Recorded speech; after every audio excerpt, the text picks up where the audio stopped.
Speaker, the Lieutenant Governor.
Please be seated.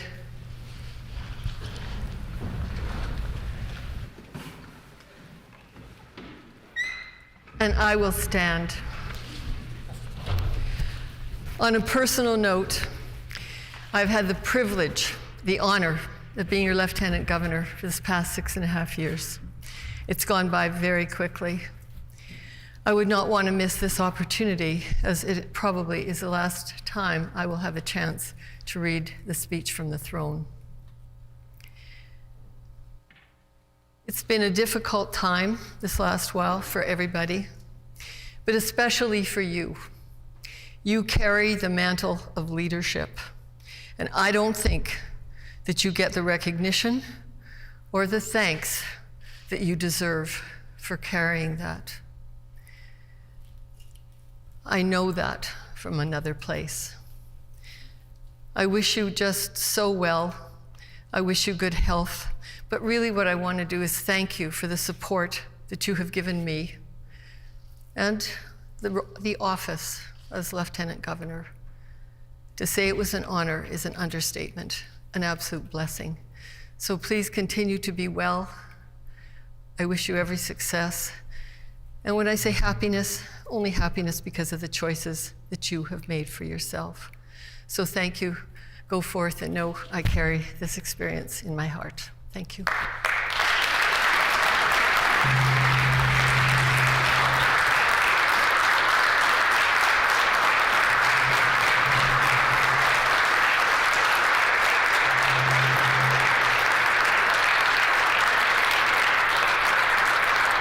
Thank you.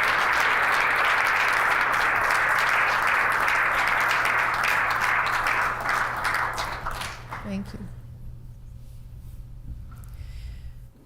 Madam Speaker and members of the Manitoba Legislature, I welcome you to the fourth session of the 42nd Legislative Assembly of the Province of Manitoba and acknowledge we are here on ancestral lands, on Treaty 1 territory, and on the homeland of the Métis Nation.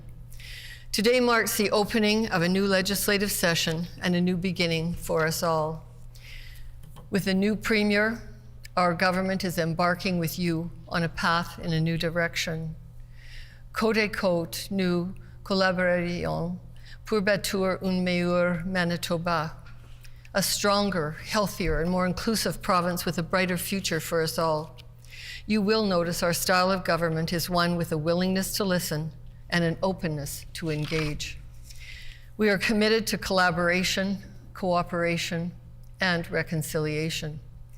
We are here to consult and work in partnership with stakeholders so we are a government that better serves all Manitobans. Il est maintenant crucial d'être à l'écoute, de favoriser la guérison et de la rapprocher les Manitobains. We will work with all of you to move forward with our shared goals, to work through the COVID-19 pandemic, to create a stronger healthcare system we and our families can rely on now and well into the future, and to advance reconciliation with Indigenous peoples. We will implement policies and programs to incent investment, foster job creation, improve education and training opportunities, and, as we emerge from the pandemic, get our economy back on track. Our government has a new vision for a strong economic and social recovery with a focus on the health and well-being of all Manitobans. We are ready to get to work, and we have established a number of key priorities and pillars that underpin our vision. Our government embraces the values of equality, inclusivity, and understanding. We are here to focus on respect, reconciliation, and repairing broken relationships. Our government affirms its commitment to working with Indigenous peoples to advance shared goals and promote truth and reconciliation. We must rebuild this relationship on a foundation of meaningful dialogue and engagement with First Nations, Métis, and Inuit leaders to co-develop action plans. Our government recognizes the deep damage caused by residential schools and colonization and is committed to help the healing. Accordingly, we are fully committed to listening and learning from Indigenous leaders, elders, and families as we work together towards true equality and putting reconciliation commitments into action. The findings and recommendations of the Manitoba Aboriginal Justice Inquiry, the Truth and Reconciliation Commission, and the Murdered and Missing Women Inquiry reports, together with the United Nations Declaration on the Rights of Indigenous Peoples, are instructive on the work and actions needed.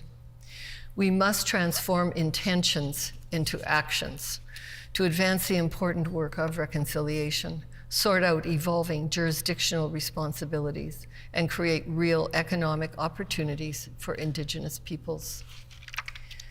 On and off reserve infrastructure is wanting in many communities. With both senior levels of government having jurisdiction in these communities, it is essential we forge a renewed partnership to invest effectively. The global pandemic is the greatest healthcare crisis Manitobans have ever faced. Together with other provinces and countries around the world, we are confronted with unprecedented challenges as we cope with COVID-19. The difficulties it has imposed on citizens, on businesses, on governments are profound and unprecedented. The pandemic has disrupted the lives and livelihoods of every Manitoban and impacted every corner of our province. We know we cannot ease up yet on our fight against this deadly virus, and we cannot lose sight of the best interests of Manitobans. The collective efforts of Manitobans have helped us through this time of crisis, through hard work and sacrifice to keep us all safe. From those working tirelessly on the front lines to those who have done their part by following public health orders and getting vaccinated, thank you.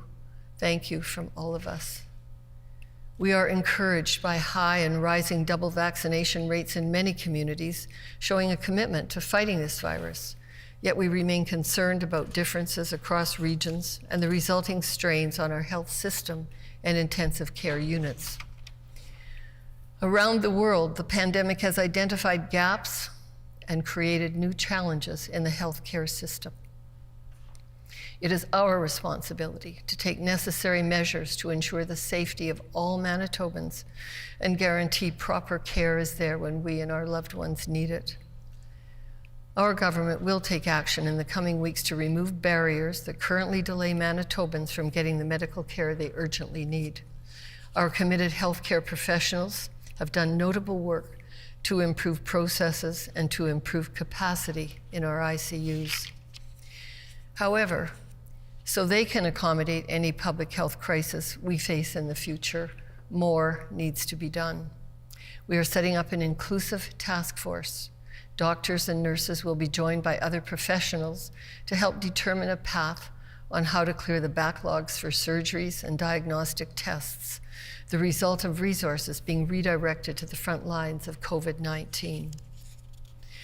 We know we need to shorten wait times for these procedures going forward and ease the suffering of patients, especially seniors and vulnerable Manitobans. Our nursing strategy targets the nursing shortage and increases training spaces with a goal of 400 additional nursing seats. While international recruitments help fill the gap, we cannot rely on that practice alone. Manitoba must have the capacity to fill the demand for nurses and retain them going forward. More nurses will be trained, developing their skills by working in institutions as part of their curriculum. We have entered into a contribution agreement with University College of the North to deliver a one-time 2-year diploma practical nursing training program for up to 20 students in Thompson. The Northern Health Region communicated a commitment to hire every graduate upon successful completion of training in 2022-23. In addition, we will ensure every graduate receives a job offer here in Manitoba, with further details to be announced. These are first steps as we develop a more robust and integrated approach to health human resource development. In light of the healthcare challenges, we will re-examine the reforms and changes proposed for facilities in rural Manitoba to ensure Manitobans have access to healthcare regardless of geographic location. Our government announced it will recognize that some cancers are the direct result of dangerous working conditions. Firefighters, in particular, are often exposed to a myriad of toxic chemicals as they serve and protect us. We will expand the list of presumptive work-related cancers for firefighters. We will lead the nation with this groundbreaking step by recognizing these public workers should not suffer because of workplace conditions. The pandemic exposed gaps in our long-term care system here and across Canada and drew our focus to seniors who were not receiving the dignified care they deserve. We put our long-term care under the microscope and acted, stabilizing the pandemic. We adopted a one resident per room policy for all new facilities and are committed to implementing every recommendation of the Stevenson Review. And we will go even further. Over the months ahead, we will consult with Manitobans to modify, enhance, and implement a renewed seniors strategy so aging Manitobans are able to stay safe in their own homes and communities as long as they choose. Different seniors require different levels of support, and we want to ensure appropriate resources exist across the continuum of care in all regions of the province. Les personnes âgées du Manitoba ont apporté de grandes contributions à notre province et bâti nos sociétés. Nous leur devons de reconnaître leurs efforts et de leur offrir une bonne qualité de vie, tout en préservant l'indépendance qu'elles recherchent. The past 20 months of living through a pandemic have also taken a toll on Manitobans' mental health, created additional stress in our lives and on our support systems, and revealed a greater need for resources and programs. Family violence escalated during the pandemic as families found themselves under unprecedented pressures. We will be expanding funding for family violence shelters and other key supports. Earlier this year, a standalone government department was created dedicated to mental health, wellness, and recovery. Since then, this department has engaged with thousands of Manitobans and hundreds of organizations, clinicians, and frontline service providers to discuss how to make the system more responsive and reliable to support Manitobans who are struggling. These unique consultations will continue as we move forward with solutions to help those in crisis, reduce substance abuse, increase housing options, and end homelessness. We recognize the dedicated efforts of community advocates who have proposed solutions to government to help vulnerable Manitobans.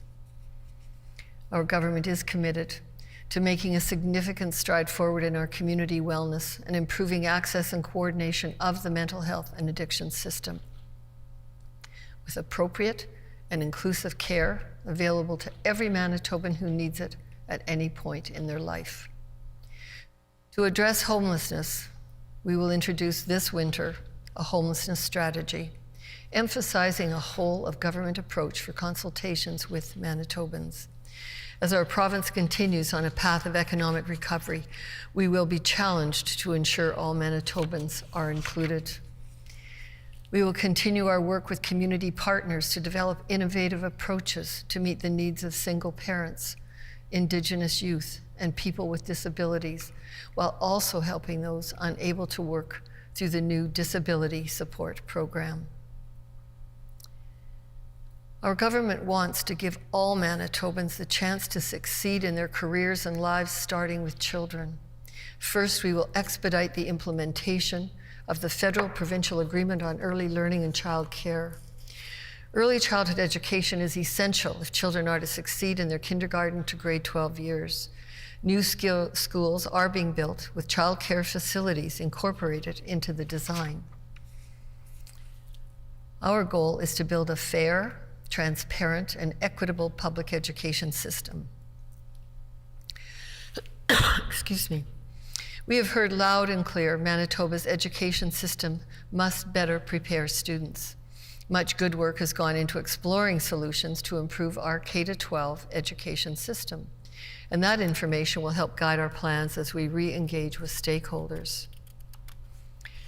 Economic recovery is a top priority as the pandemic eases into an endemic.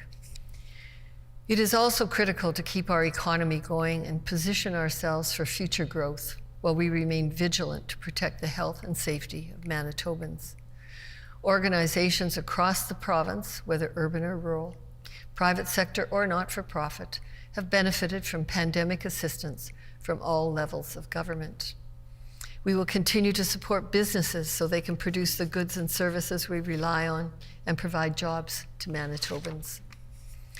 A cornerstone of our economic growth strategy is to produce meaningful employment opportunities, as skilled Manitobans are the foundation upon which businesses will build success. Yet our businesses have told us it is difficult to attract talent amid a national labor shortage aggravated by the pandemic.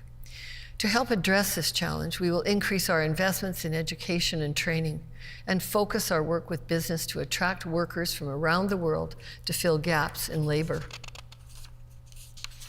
We also support closer collaboration between our advanced education and training institutions and our employers in Manitoba. Stronger alignment provides Manitobans with the right skills to succeed and build careers right here at home. To accelerate post-COVID economic recovery and advance our economy, we will continue with our recently launched Skills, Talent, and Knowledge strategy. We will continue to ensure Indigenous and new Canadian students are given full opportunities to participate in post-secondary education and training.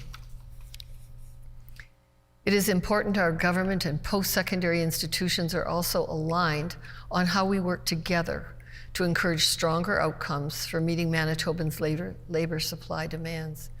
To that end, we will re-engage with the institutions to discuss how the proposed funding formula can encourage the desired outcomes.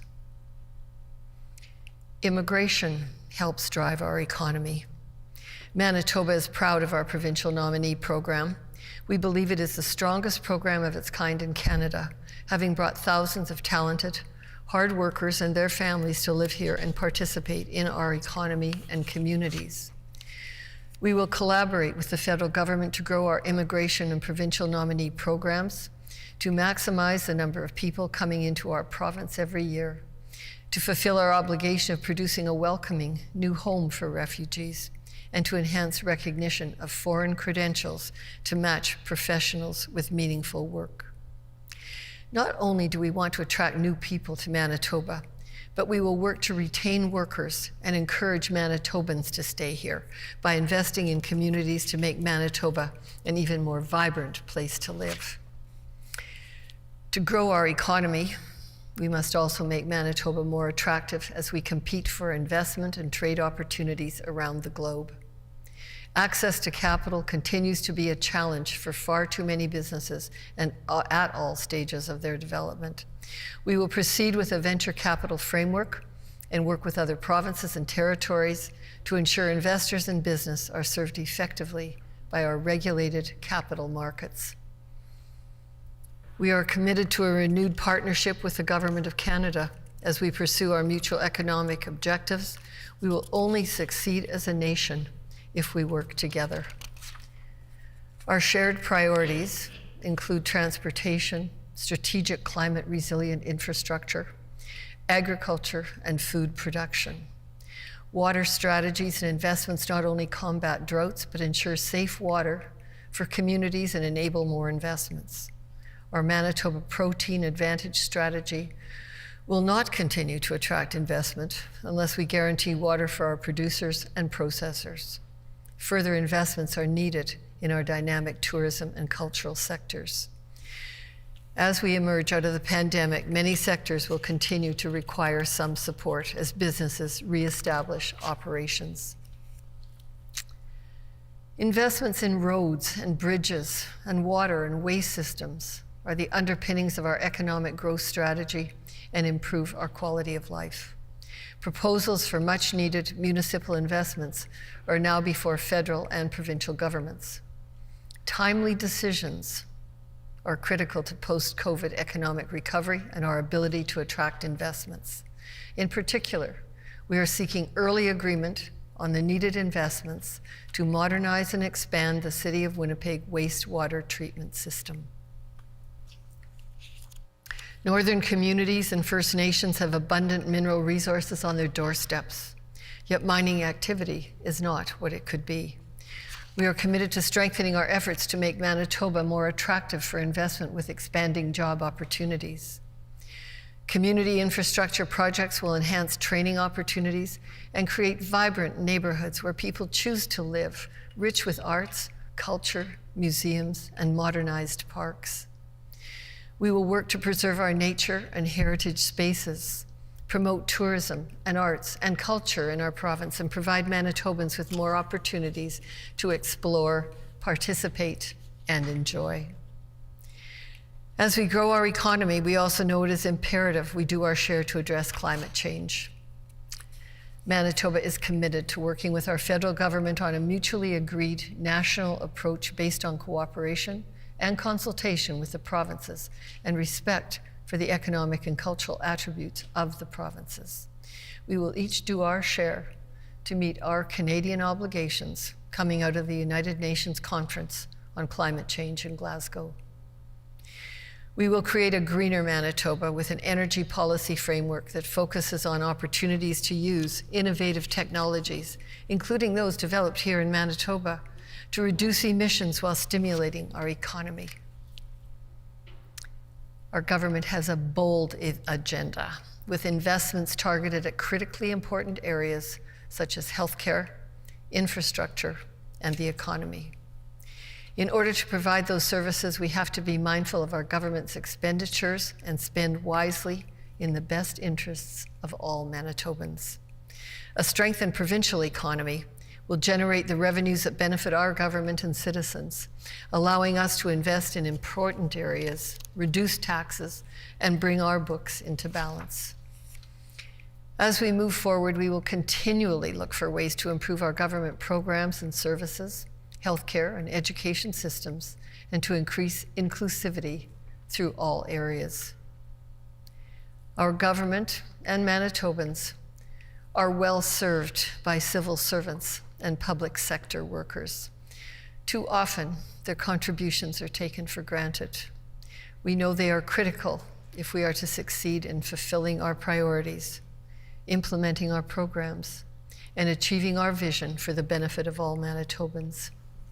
We will recruit and retain the best possible talent to continue to serve Manitoba.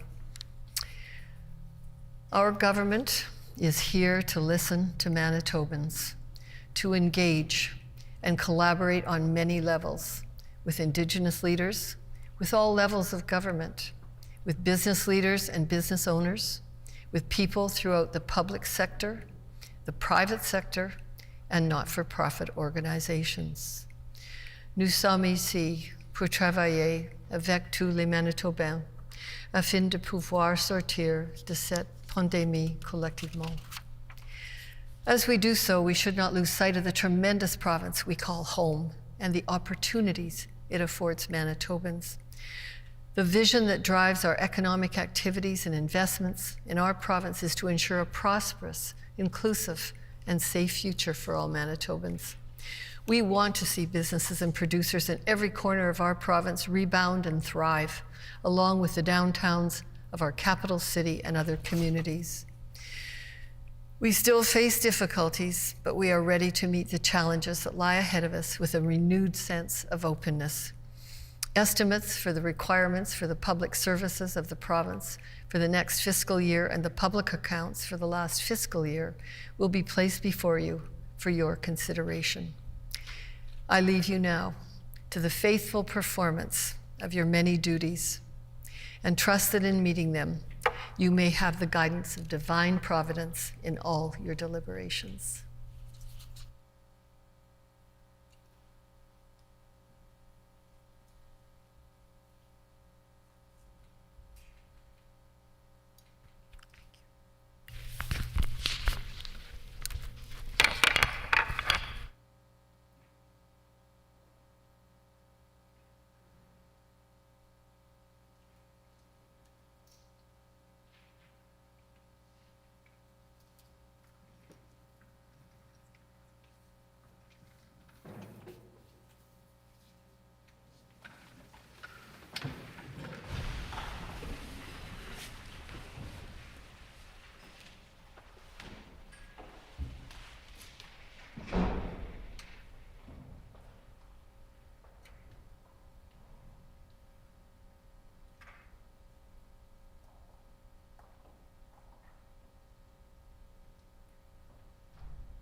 O eternal and almighty God, from whom all power and wisdom come, we are assembled here before thee to frame such laws as may tend to the welfare and prosperity of our province. Grant, O merciful God, we pray thee, that we may desire only that which is in accordance with thy will, that we may seek it with wisdom, know it with certainty, and accomplish it perfectly, for the glory and honor of thy name, and for the welfare of all our people. Amen. Please be seated. The Honorable First Minister.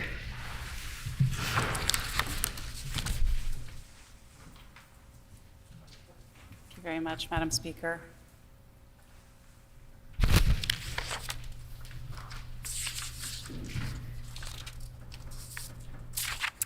I move, seconded by the Minister of Education, that Bill Number 1, an act respecting the administration of oaths of office, Loi sur la prestation des serments d'entrée en fonction, be now read a first time.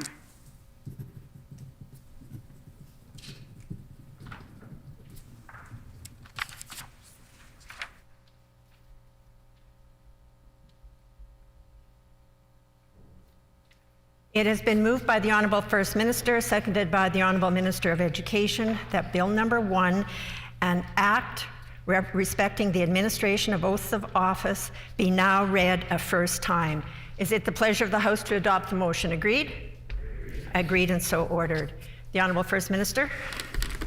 Madam Speaker, I move, seconded by the Minister of Health, that the speech of Her Honour, the Lieutenant Governor, be taken into consideration tomorrow.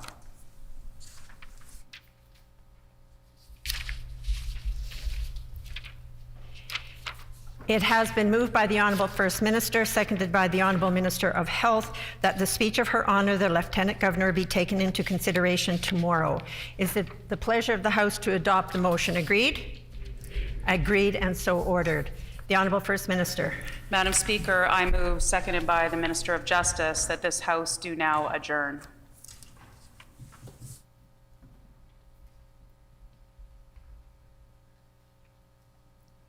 It has been moved by the Honourable First Minister, seconded by the Honourable Minister of Justice, that this House do now adjourn. Is it the pleasure of the House to adopt the motion? Agreed? Agreed, and so ordered. Before I adjourn the House, I would like to just take this opportunity on behalf of all MLAs to welcome our guests here in the gallery on behalf of everybody.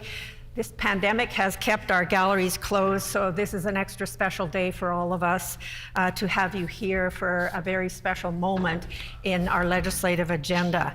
So we are at half capacity, but we are delighted to have all of you here. Thank you for sharing this significant moment with us. The House is now adjourned and stands adjourned until 1:30 p.m. tomorrow.